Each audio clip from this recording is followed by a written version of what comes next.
I'm Maria Menounos, and you're tuned in to AfterBuzz TV, the ESPN of TV talk. Now, let the buzz begin. What's going on, AfterBuzz fans? This is the Better Call Saul after show. Oh my God, season 5, episode 7. The show's getting better and better. I'm Ryan Nilsson, and before we dive in, we got the Justice team with me. First up, to my left, we're social distancing, but we're together, we're close. Mr. Lauren Kling, how are you doing, man? How's it going, everybody? What another crazy episode, and all I gotta say is Luftwaffe. And that laugh you hear is none other than he's an actor, folks. He's in a commercial right now, and he's also social distancing with us. He is Mr. Sean McHugh. What up, everybody? I am sporting my homage to Big Blue Sky, rocking that Breaking Bad, that meth color. Crystal blue. That's me today. Crystal blue persuasion. And yes, a big shout out to our fourth panelist, Mrs. Gabby Castania, who is under the weather. We are thinking of her. We're sending her all hearts and well. So y'all, if you have time, tweet at her. Say, you know, we're thinking about you, and please get well soon. Guys, this show, I say it every week, and it's not just because we do a show on it. I legitimately think this is the best show on TV.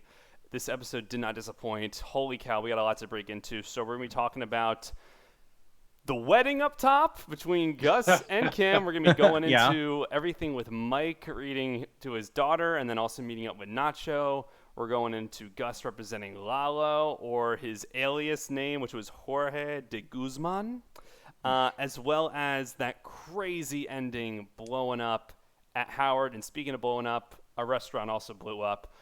Also, stay tuned for our MVP at the end of the episode, who we thought was the most valuable player, and our news. But first, we're doing overall thoughts. I'm going to Lauren Kling. Lauren, well, you know, so many things. What's fun is you start to categorize all of the different people, like the different groups. So I've got notes: Kim and Jimmy, Saul and Lalo, Mesa Verde, Mike and Kaylee and Maddie, and then Mike with Nacho, Los Pollos Hermanos, and then Jimmy mentioning Dave Clark in court. So we have so many things we could talk about. So I'm going to pass it on to you to lead that conversation.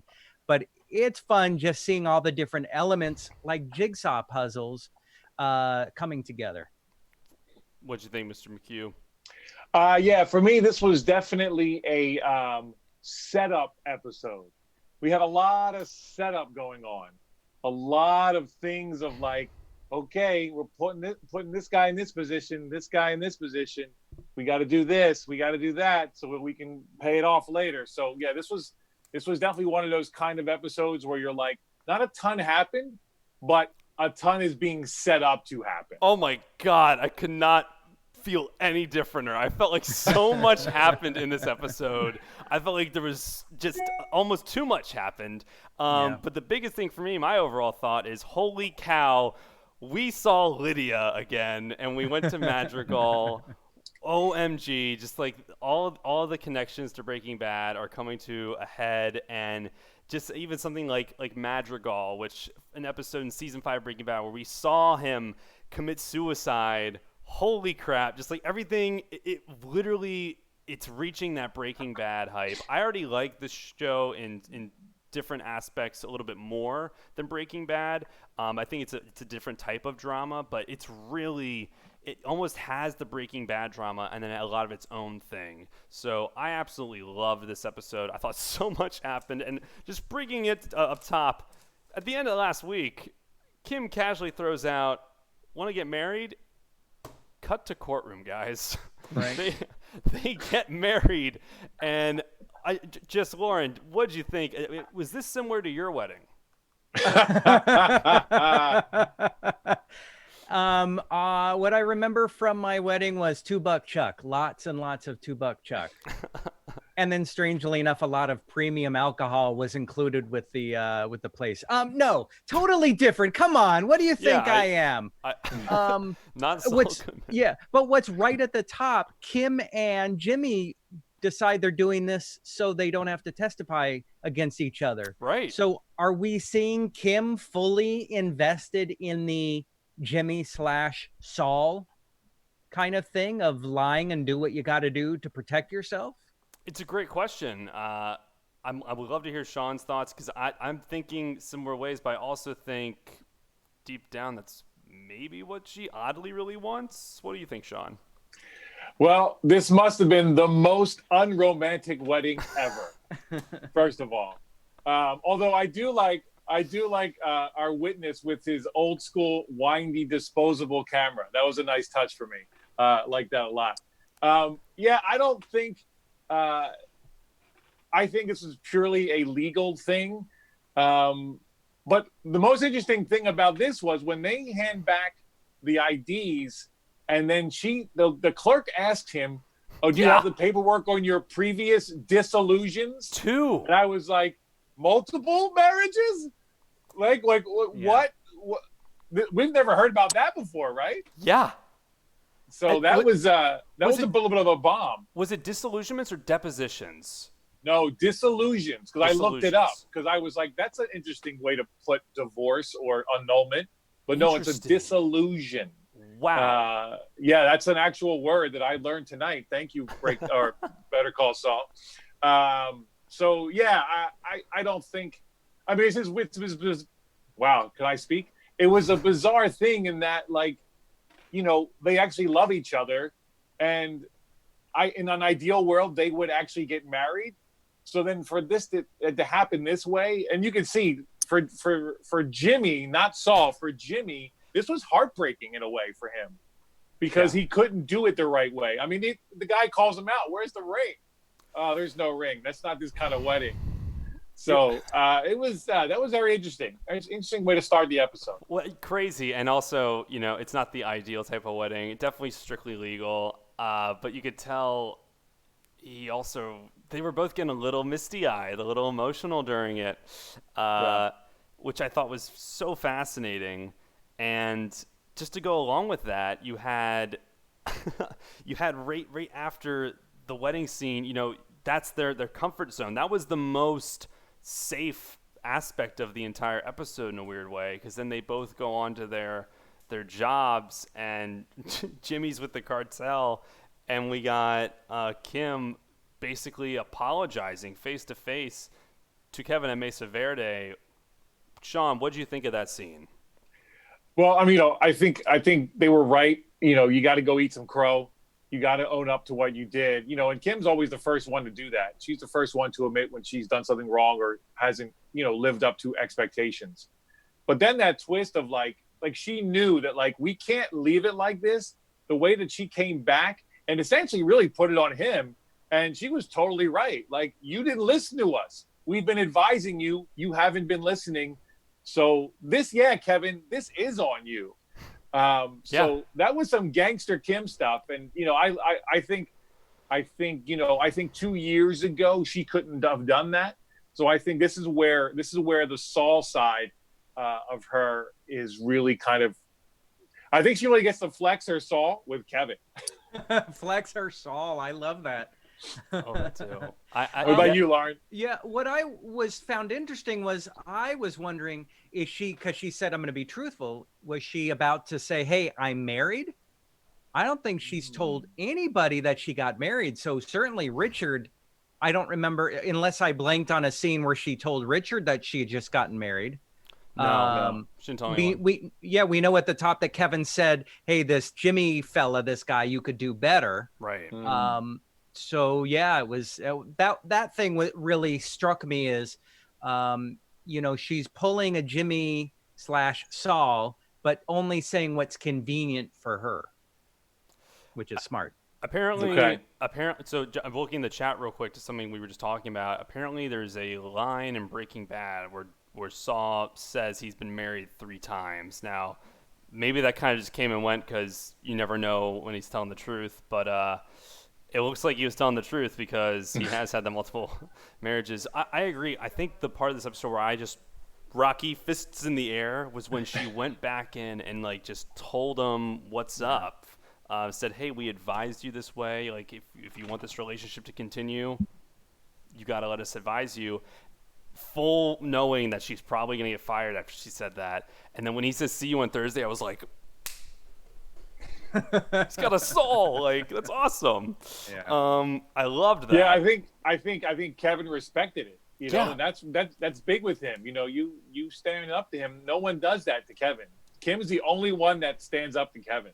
Totally. So I think he respects that. He totally did. And it made me even like Kevin's character all that much more because that's true to his values. I think him being told how it is, just plainly like that, you said it perfectly. He respects it. And that's really the majority of the stuff we get with Kim until a little later. Going to Saul representing Lalo, or again, I think it was Jorge de Guzman. Their first meeting in jail, where he just doesn't say a word. He's like, "You're gonna get me out on bail," was both hilarious but also terrifying because Saul knows if he doesn't, there will be maybe some consequences. There are a lot of interesting moving parts here. What did you all think of this? And do you think Saul's response to, I'm just going to play it up a little and show him I tried was the right mindset to be in? Does he know how dangerous this guy really is? What do you think, Lauren? It's, you know what, I was sitting there going, what would I do? Because in on one hand, Saul was really quiet and kind of like, I'm just doing this just to get through the day. But we know how good Saul is. I think he's just kind of scared of going down this rabbit hole at this moment, looking over at I'm trying to remember the guy's name, the man who died. I know it's in my notes somewhere. But looking over at the widow and just kind of losing his mind, and time slows down. So I feel for Saul because Jimmy's popping out of Saul going, do I want to do this? Yeah, it's a good question. Yeah. And also don't forget when he and Kim were talking, that was another thing as they were making love. And he's like, I want to be honest with you that there's this guy who works with the cartel, but the money we could make could help us get that house. And she seemed to be happy that he was honest with her. Yeah. So totally.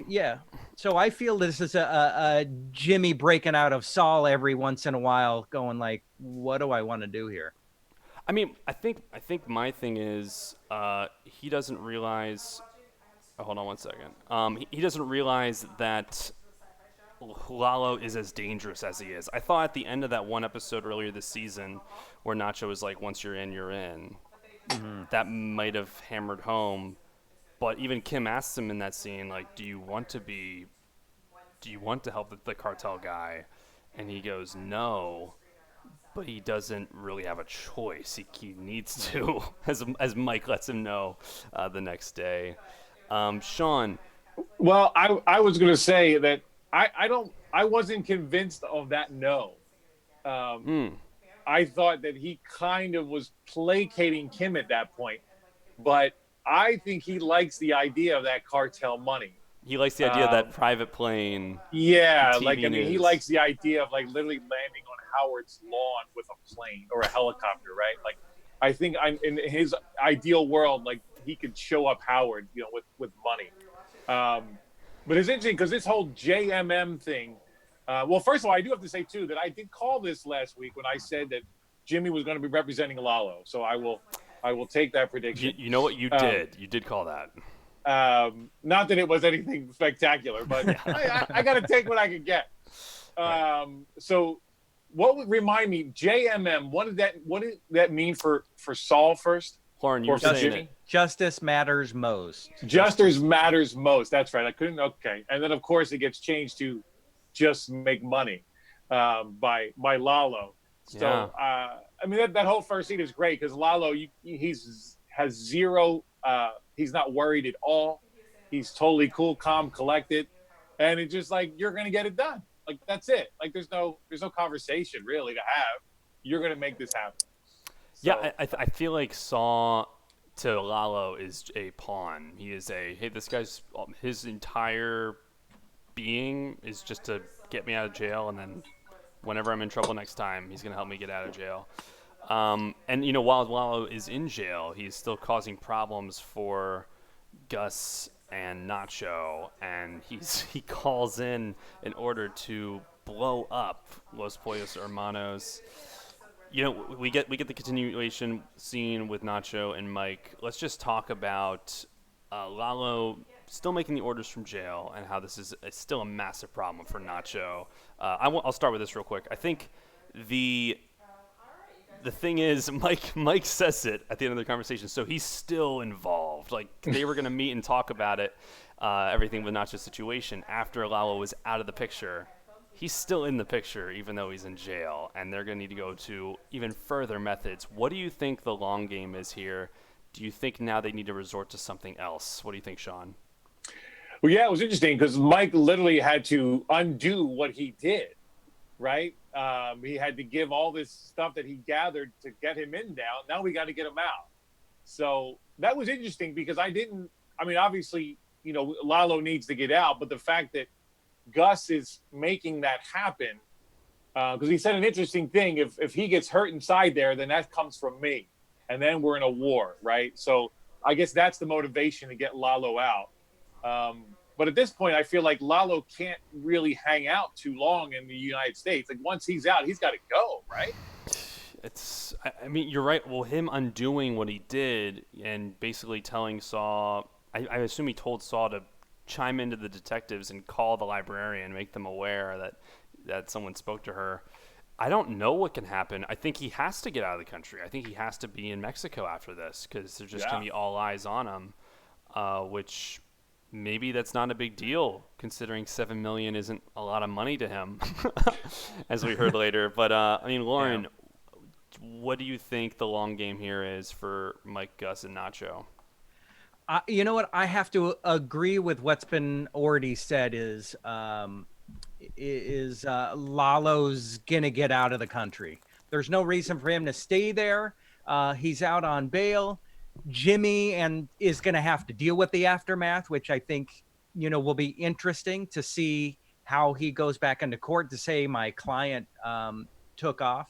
But what's interesting is, Fring always plays the long game, and he's always cool, calm, and collected. I don't know if you remember when he walks into his hotel room, Fring sets down his wallet and pen and the card, just kind of sets it in a nice order, orderly fashion. So particular. So, very particular. I wouldn't call it OCD. I think he's just particular and clean with what he does, and he's playing the long game, blowing up his restaurant, the long game. Where do I want to be? He's always looking many steps ahead. I think you have to be detail-oriented when you're someone like him in his position, or to even get to a position of his. And that incredible scene at Madrigal with him, and let's just jump over to that real quick.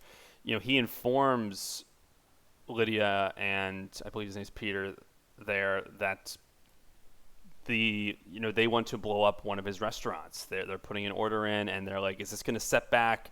Their biggest concern is getting the cook station, the lab, built.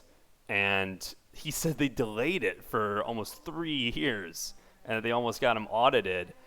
I found this to be really fascinating because that is obviously the number one concern, and now people are kind of breathing down Gus's neck to get it done even quicker. I think the long game for this is Lalo's going to Mexico, or people just are unaware of his death. I think they have to resort to that at this point because he's the one thing that's kind of in their way of building this super lab, and Saul's getting all the pressure.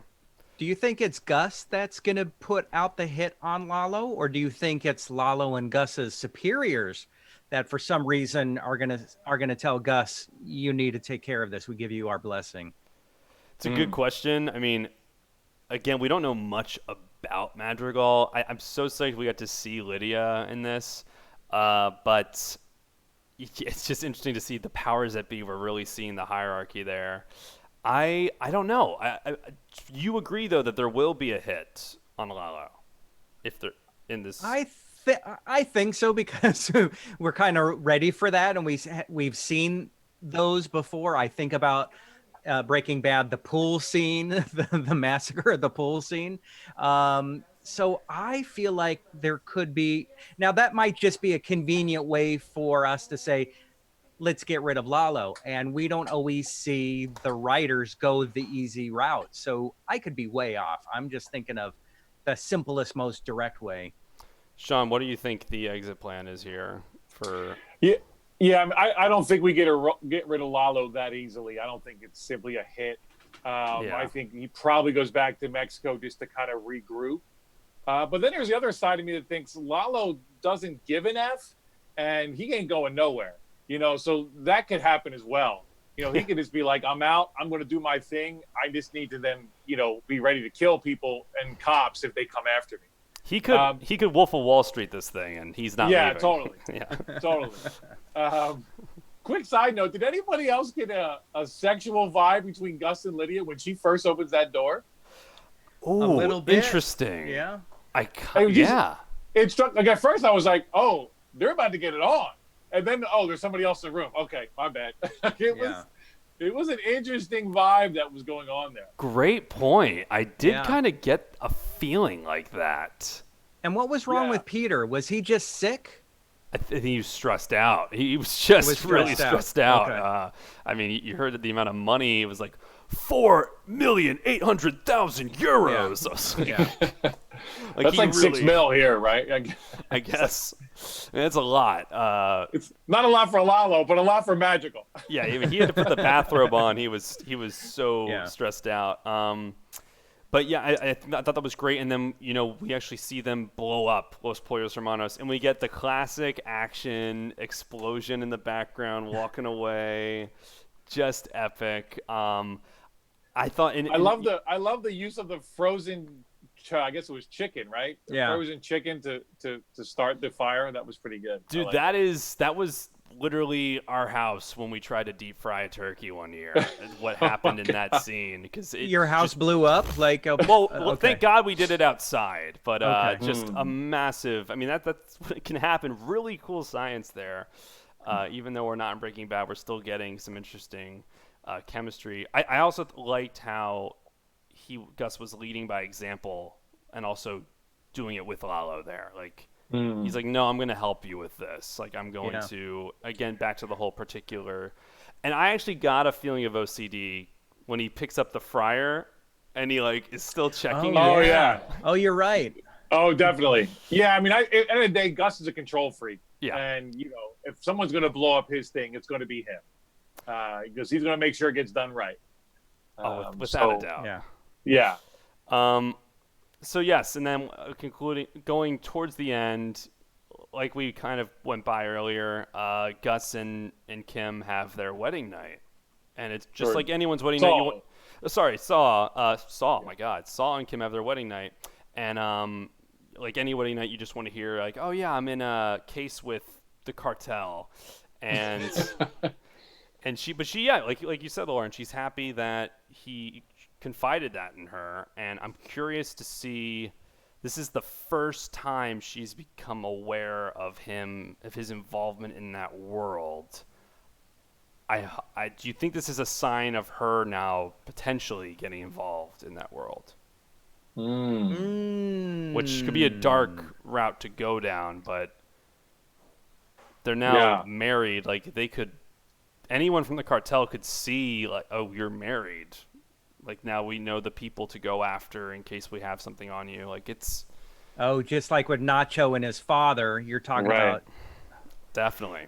It's a hard... And what's fascinating is, looking through the live chat right now, people talking about how do we tie in these different storylines together so that it matches up and it can be explained in Breaking Bad. And we've got a few episodes left in this season, then another season, so there's still plenty of time for anything to happen. But it almost feels like we want to tie everything in now. One of the craziest ideas was the next and last season parallels first season of Breaking Bad.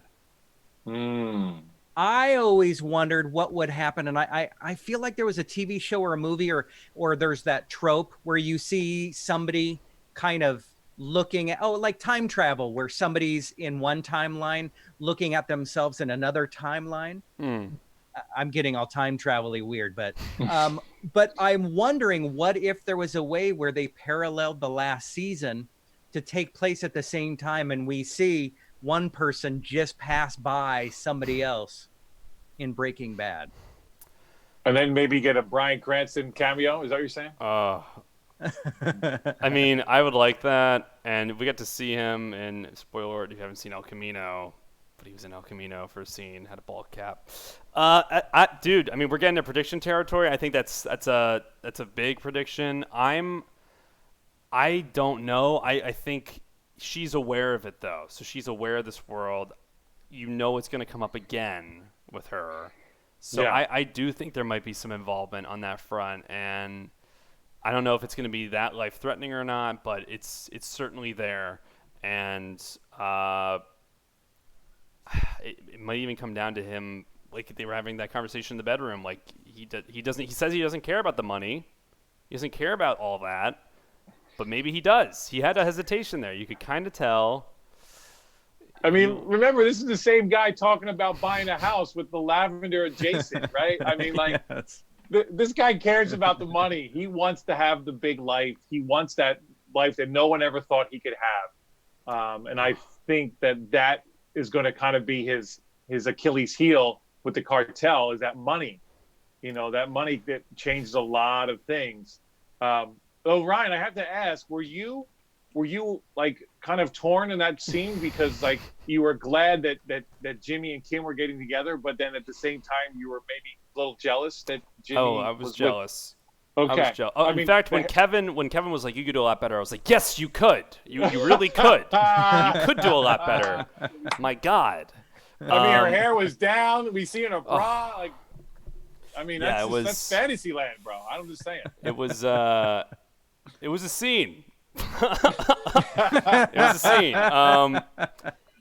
But then we get maybe the most telling scene of everything we're talking about right now, where he goes to represent Lalo. And, I mean, they have that shot of Gus staring at the victims. Saul. Sorry, Saul. My God, I keep messing it up.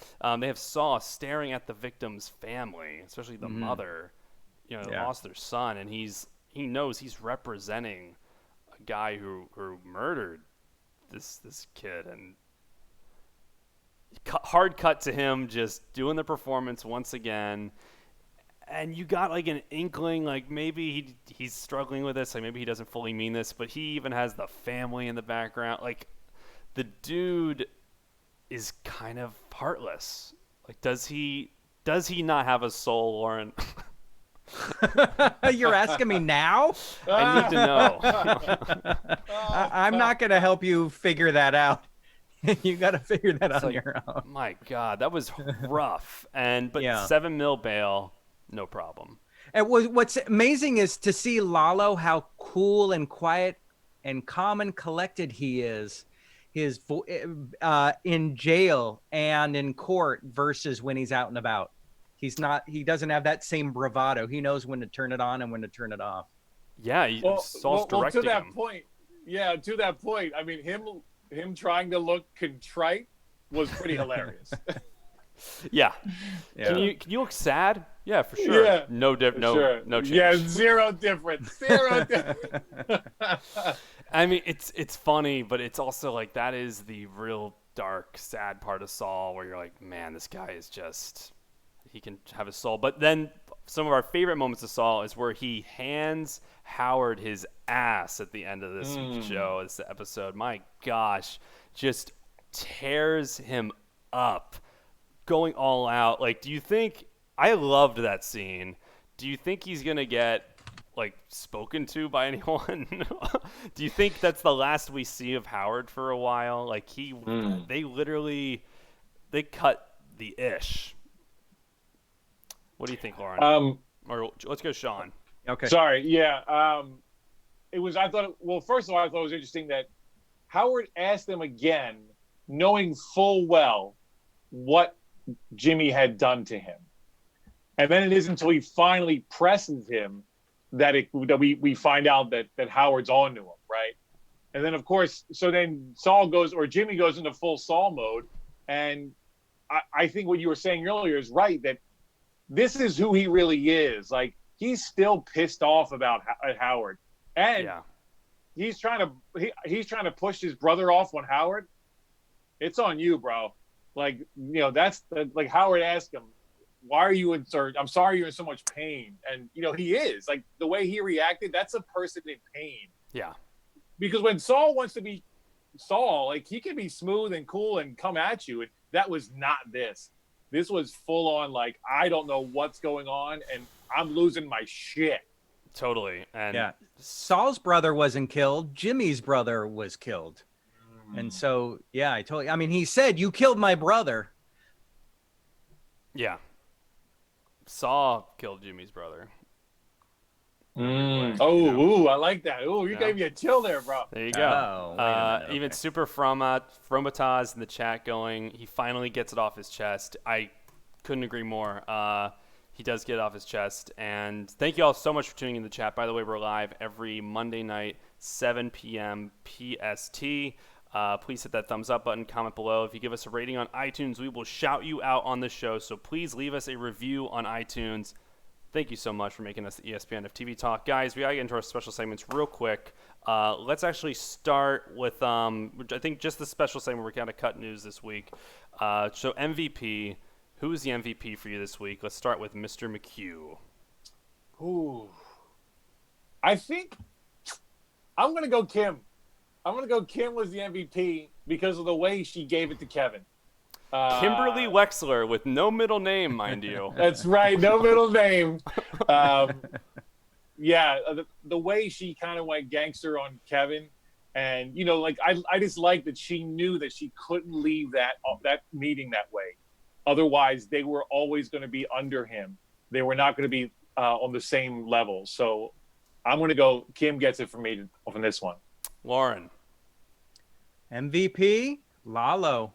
Wow. Okay.